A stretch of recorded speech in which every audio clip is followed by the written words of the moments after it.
Okay, this time the microphone's on. So let's try this again. So we just found that the percent, you got to move the decimal point 2 to the left to get it into a decimal.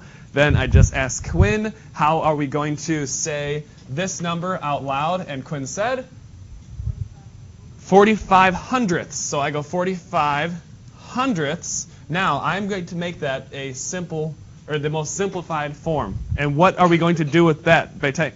Okay. 45 divided by 5 is 9. And 100 divided by 5 is 4. All right, we need to simplify it. So we need to find the greatest common factor from the third week of school. So we have 9 tenths.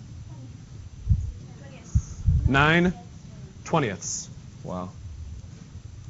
9 twentieths. And we can't take anything out of there because the only things that go into 9 are 3. 3 and 1. Yes, Abby?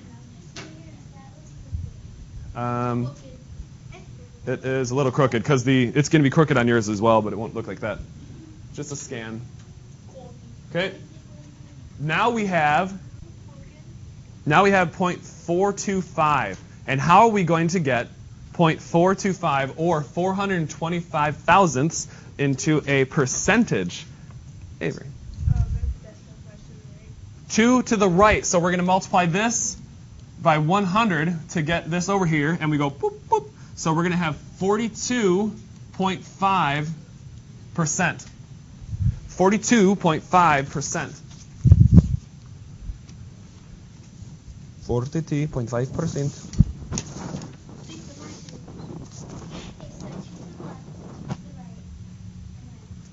Yep, to the left, to the right, and then this guy over here. Now, here's one that we did on the homework where I gave you guys a half extra point. Now we have 425 thousandths. How are we going to write that as a decimal? 425 thousandths. Well, what am I saying right now? 425 thousandths. Mandrew? You're saying a 4 in the tens place, a 2 in the ones, So we're in the fraction now. Oh, 425 thousandths. Yes. Yeah, 425 over 1,000. That's it. 425 over 1,000, and then we're going to take the GCF, the greatest common factor. What is it going to be?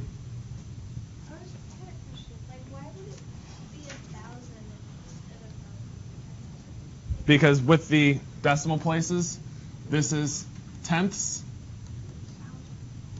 hundredths, thousandths. Hundredths.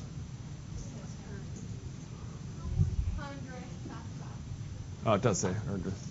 Hundredths, there. Perfect, perfect. Okay? Hundredths.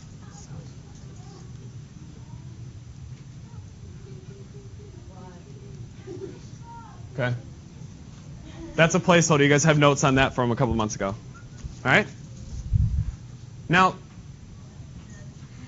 there is, so we gotta find the GCF of this one. What's the GCF of this? There's something that's just jumping out that you should see. Tommy, what do you think?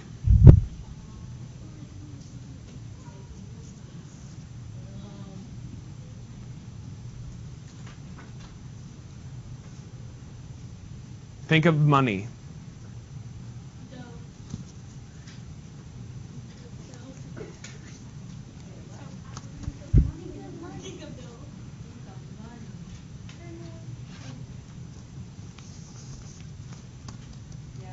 Potter? 25. Yes, I was thinking like a 25 cents. 25. So I'm going to divide this by 25. Divide this by 25. Okay, so that's going to be 4 times 4 is 16, 17. And this is going to be 40. 17 40ths.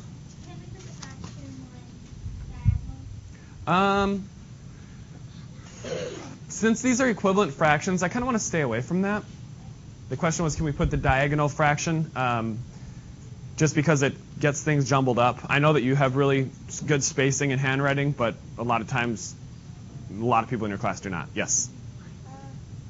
Is this right? Percent to decimal, 2 to the left, so percent to decimal, 2 to the left, yep. Decimal to percent, 2 to the right, yep, you got it. Okay, and let's see, let's do... Yeah, let's do that one. Let's do 33 repeating. Well, it's actually just 3 repeating. Okay, Abby?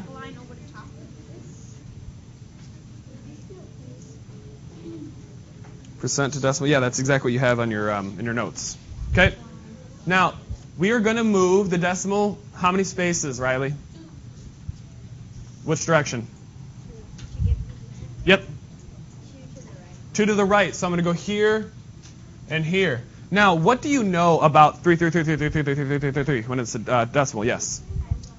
It goes on forever, exactly. And do you know what that fraction might be? 1/3. Yeah, it's 1/3. So I'm just going to do 33 1/3 percent. 33 1/3 percent. And considering what we just said, what can you tell me about what the fraction is going to be for this one? Yeah, bro. 1/3. 1/3. 1/3. Okay, so I'm going to let you guys work on these for 15 minutes, and then I'm going to get you started with the word problems. Okay, so this video will be done. I'll post 2 of them today.